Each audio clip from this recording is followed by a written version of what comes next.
안녕하세요, 원펀이입니다. 오늘은 누구보다 빠르게 부자 되는 법에 대해 이야기해 볼 건데요. 본론부터 빠르게 들어가죠.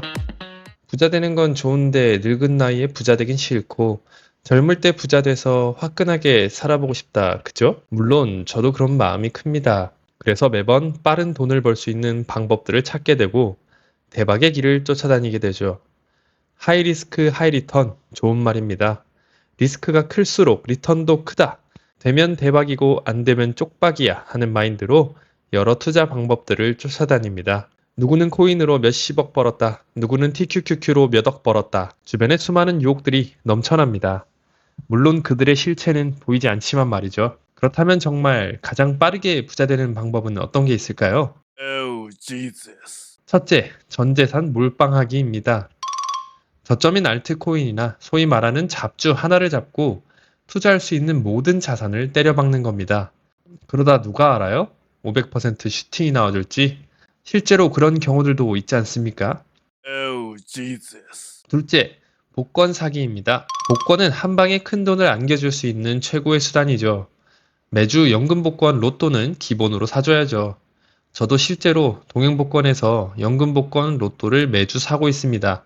이 방법 아주 쉽습니다. 물론 당첨은 어렵습니다. Oh, Jesus. 셋째, 수입을 미친 듯이 늘리기입니다.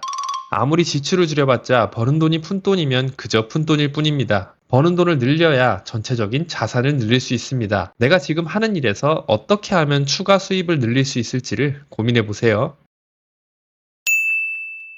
자, 이렇게 세 가지가 우리가 할 수 있는 가장 쉬운 방법입니다. 듣고 보니 어떤가요? 진짜 쉬워 보이나요? 말로는 참 쉽죠. 누구나 계획은 그럴싸합니다. 마이크 타이슨의 말처럼 처음 맞기 전까지는요.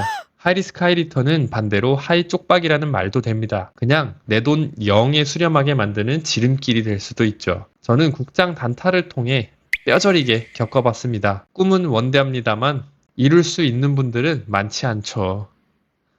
아니, 그래서 뭐 어쩌라는 거냐고요? 네 번째, 가장 지루하지만 가장 확실한 방법, 꾸준하고 지속적인 투자입니다.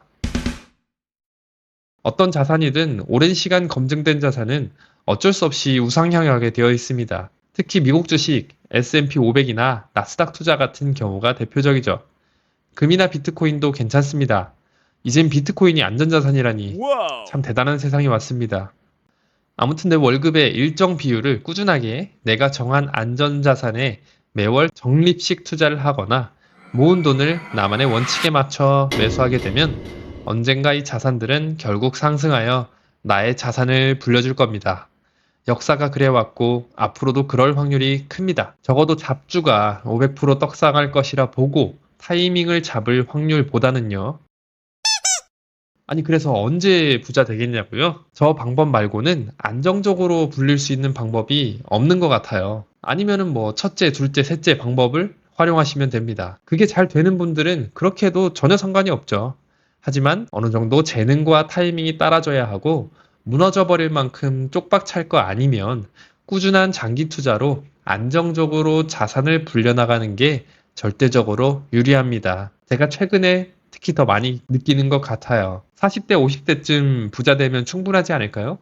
그때쯤이면 그 나이는 지금보다 훨씬 젊은 나이일 겁니다. 지금 30대도 예전 30즈음에 노래 부를 시절보다는 젊다고 느껴지지 않으신가요? 제가 30대라 그런 건가요? 자산을 몇 년 동안 꾸준히 보다 보면 느껴지는 게 있습니다. 분명히 자산에는 사이클이 있다는 겁니다. 한 자산이 오르면 다른 자산은 내려가고 내려가 있던 자산이 오를 타이밍이 또 오죠. 결국 자산이 싸다고 느껴지면 그냥 매수해서 꾸준히 모으면 됩니다. 많은 분들이 그 기준을 이동평균선으로 잡기도 합니다. 예를 들면 일봉상 200일 이평선은 지난 200일 동안의 가격 평균입니다. 200일 평균보다 지금 더 싸다는 건 가격이 많이 내려왔다는 신호일 수도 있죠. 실제로 우상향하는 미국 자산들을 보면 400일 이평선을 뚫고 내려갈 때가 분명히 있습니다. 하지만 결국엔 다 복구하고 그 위로 올라가죠. 그래서 언제 살지 도저히 모르겠다면 나만의 이평선 기준을 잡고 그 아래로 내려오면 기계적으로 매수한다는 원칙을 세우는 겁니다. 그리고 당장 쓸 돈 아니면 어차피 안 팔 거니까 꾸준히 들고 가면 되고요. 물론 이평선 말고 공포지수가 극심한 공포 상태일 때 매수하기 전략이나 표준 편차 매매법도 있습니다. 이 방법들은 이전 영상에서 설명한 게 있으니 참고해 보시고요. 아무튼 어그로를 좀 끌었지만 초단기간에 부자 되는 방법은 운이 아니면 쉽지 않습니다. 아무리 분석하고 예측한들 시장을 이기기란 어려운 일입니다. 투자의 대가 피터 린치는 이런 말을 했습니다. 주식시장에서 돈을 잃는 개인 투자자들의 가장 큰 이유는 공포에 질려 주식을 내던지기 때문이다. 실제로 시장 지수는 꾸준히 우상향하는데도 대부분의 개인 투자자들은 그보다 훨씬 낮은 수익률을 얻습니다. 왜일까요? 바로 시장의 타이밍을 맞추려 하다 실패하기 때문입니다. 대부분의 사람들은 그게 안 됩니다. 그러니 금융지식을 키우고 꾸준히 자산을 모아가는 장기 투자자가 되어 미래를 대비하는 방향을 택해야 합니다. 어떤 자산을 모아갈지는 취향 차이가 되겠고요. 앞으로 더 공부해야 될 내용이 되겠죠. 그런데 지금은 공포지수가 탐욕 상태여서 저는 가지고 있던 QLD, TQQQ 비중은 일부 줄이고 있습니다. 이런 식으로 시장 상황에 맞춰 약간의 리밸런싱을 하면서 가는 거죠, 뭐. 오늘의 내용은 결국 장기 투자하자라는 거였는데 공감하시는 분들은 제 채널에서 함께 해나가시면 좋을 것 같습니다. 저도 꾸준히 장투할 거고 장투해 나가고 있습니다. 다음 영상은 일드맥스 지금까지 투자한 성과 그리고 잽큐와 슈드 비교하기 그리고 얼마 있어야 파이어 할 수 있을까에 대한 내용들을 다뤄보도록 하겠습니다. 감사합니다.